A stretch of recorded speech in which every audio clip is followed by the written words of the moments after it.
Hi, నేను నా వీడియోలకు సుస్వాగతం. ఈరోజు అయితే మన ట్రాక్టర్కి ఆయిల్ చేంజ్ చేయిస్తున్నాము. ఇంకెందుకంటే ఎండాకాలం వచ్చింది కాబట్టి ఇంక సేద్యాలు చేయాలి కాబట్టి పొలంలో అందుకు ఇంకా ఒకేసారి ఆయిల్ చేంజ్ చేసి ఇంక సేద్యాలకి స్టార్ట్ చేస్తాము. ఇంక ఈరోజు మన బండికి ఆయిల్ చేంజ్ చేస్తాము. ఇది వచ్చి ఆయిల్ చేంజ్ నుంచి 250 గంటలకు ఒకసారి చేంజ్ చేసుకోవాలి మనము. ఇప్పటికి మనం ఎక్కువ బాడీలు పోం కాబట్టి మన సొంతం పనే కాబట్టి చాలా లేట్ అవుతుంది.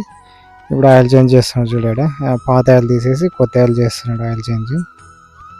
మనకి ఆయిల్ బకెట్ వచ్చి 8.5 లీటర్లు వస్తుంది. 8.5 లీటర్లు పోసుకున్నాం. తర్వాత ఆయిల్తో పాటు ఆయిల్ ఫిల్టర్లు, తర్వాత ఫిల్టర్ అన్నీ చేంజ్ చేస్తారు.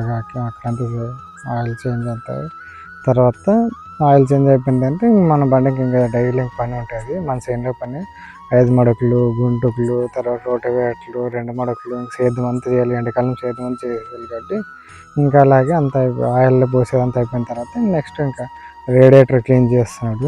చాలా రోజులు దాన్ని క్లీన్ చేయక, అందుకే ఇంక చేస్తున్నాడు. తర్వాత కూలెంట్ ఆయిల్ కూడా ఇంకా అంతనే పోసాను. ఇంకా ఫుల్ నీట్గా చేస్తాడు ఆయన రేడియేటర్. మన పని బండి ఎక్కువ హీట్ కాకూడదు కదా అని ఇంకా 1 లీటర్ కూలెంట్ ఆయిల్ కూడా మంచిగా తెప్పించి వేసాము. ఇంకా అది కాదు కూలెంట్ ఆయిల్ పోస్తున్నాడు. ఇంకా అయిపోయాక మన బండికి డైలీ ఇంకా ఫుల్ పని ఉంటుంది ఇంకా నెల అంతా.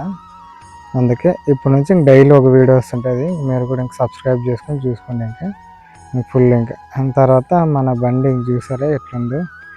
ఆయిల్ చేసిన తర్వాత స్టార్ట్ చేసి ఒకసారి చెక్ చేసుకోండి ఎట్లా బ్రేక్ మూమెంట్ కానీ క్లచ్ మూమెంట్ కానీ ఎట్లుందని. ఇప్పుడు 250 గంటలకు ఒకసారి చేంజ్ చేసుకోవాలి కాబట్టి ఇప్పుడు ఈ టైమింగ్ చూసుకున్న తర్వాత మనకి ఆయిల్ చేంజ్ అంత బిల్ వచ్చి ఎంత ఏంటంటే ఇంచుమించు 4,500 దాకా మనకి బిల్ వచ్చింది. ఇంకా వాళ్ళు ఫోన్పే చేస్తారు. Please subscribe and like and share.